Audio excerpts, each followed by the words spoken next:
বন্ধুরা সবাইকে আসসালামু আলাইকুম। আরো একটি নতুন ভিডিওতে আপনাদেরকে স্বাগতম। তো আজকে আমাদের ৯ টা গরুকে আমরা গরু বাছুরকে আরকি এলএসডি ভ্যাকসিন দিব। তো মূলত হচ্ছে এবার আমরা ভ্যাকসিনটা দিচ্ছি হচ্ছে যে আপনার পপুলার কোম্পানির এলএসডিএল। এটা আমরা ১০ টা ডোজ নিয়ে আসছি আরকি। তো ১০ টা ডোজ আমাদের কাছ থেকে ৳২৭০০ নিছে। তো একটা বিষয় যেটা হচ্ছে যে এখন চারিদিকে কিন্তু এলএসডি আর এফএমডি এই ২ টা ভাইরাস ছড়িয়ে পড়েছে খুব দ্রুত। তো আপনি যদি আপনার খামারে এখন পর্যন্ত এই ভাইরাসের ভ্যাকসিন না দিয়ে থাকেন এই ২ টা ভাইরাসের, সেক্ষেত্রে আমি মনে করি যে খুব দ্রুত এই ভ্যাকসিনগুলো দেওয়া উচিত। আর এখন যেহেতু শীতকাল, এই সময়টায় হচ্ছে যে বিভিন্ন ভাইরাসের আক্রান্ত হয় বেশি গরু।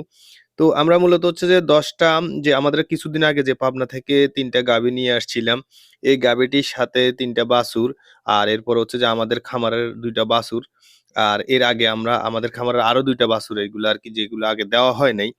তো এগুলাকে আমরা আজকে ভ্যাকসিনটা দিয়ে দিচ্ছিলাম আরকি। তো একটা বিষয় মনে রাখবেন যে এই ভ্যাকসিনটা আপনি যদি গাভী প্রেগন্যান্ট থাকে মিনিমাম আপনার ৩ মাসের নিচে হলে না দেওয়াই উচিত। তবে ডাক্তারি সাজেশন অনুযায়ী বা কোম্পানি সাজেশন অনুযায়ী আপনার মানে প্রেগন্যান্ট হওয়ার ১ মাস পর থেকেই দেওয়া যায়।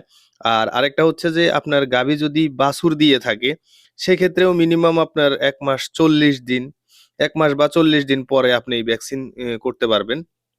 আর হচ্ছে যে সর্বনিম্ন ১ মাসের বাছুর মানে ১ মাসের নিচে হলে আপনার এই ভ্যাকসিনটা দেওয়া যাবে না।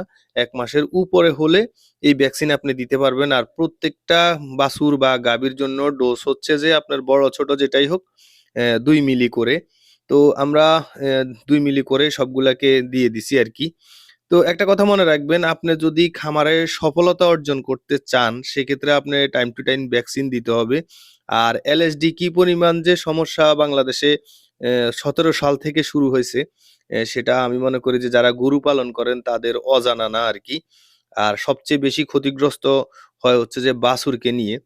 আমাদের গতবার একটা বাছুরকে আমরা এলএসডি ভ্যাকসিন দিতে পারিনি। মানে ওই সময়টায় ওর বয়স হয় নাই আরকি। মানে ২ মাস বা ১ মাস ওভার হয় নাই।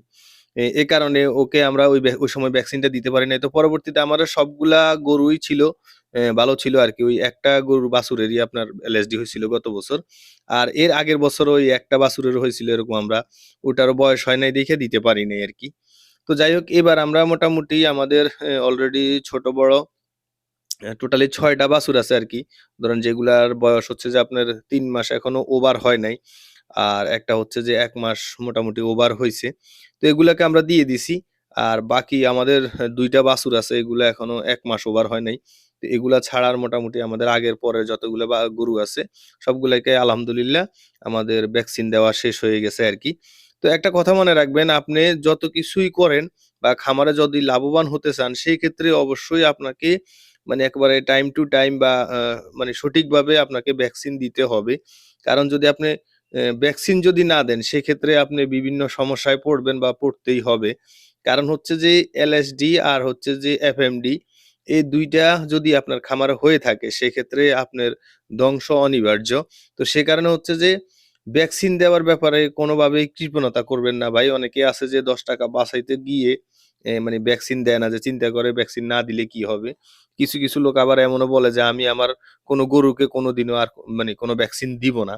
তবে একটা কথা এই কারণেই বলে আমি মনে করি আরকি যে এর আগে হয়তো ভ্যাকসিন দিয়ে সমস্যায় পড়ছে আরকি। আমরাও আমাদের খামারে ২ বার এফএমডির ভ্যাকসিন দিয়ে সমস্যায় পড়ছিলাম। মানে ভ্যাকসিন দেওয়ার পরদিনই আমাদের সবগুলো গরু আক্রান্ত হয়ে গেছিল আরকি। তো মূলত হচ্ছে যে আসলে কিছু ভ্যাকসিনের সমস্যা থাকতে পারে। বিশেষ করে সরকারি ভ্যাকসিনগুলাতে আসলে মূলত সমস্যা বেশি হয়। তো আসলে এটা কেন হয় সেই বিষয়ে আমি চেষ্টা করব একটা ভিডিও তৈরি করার জন্য।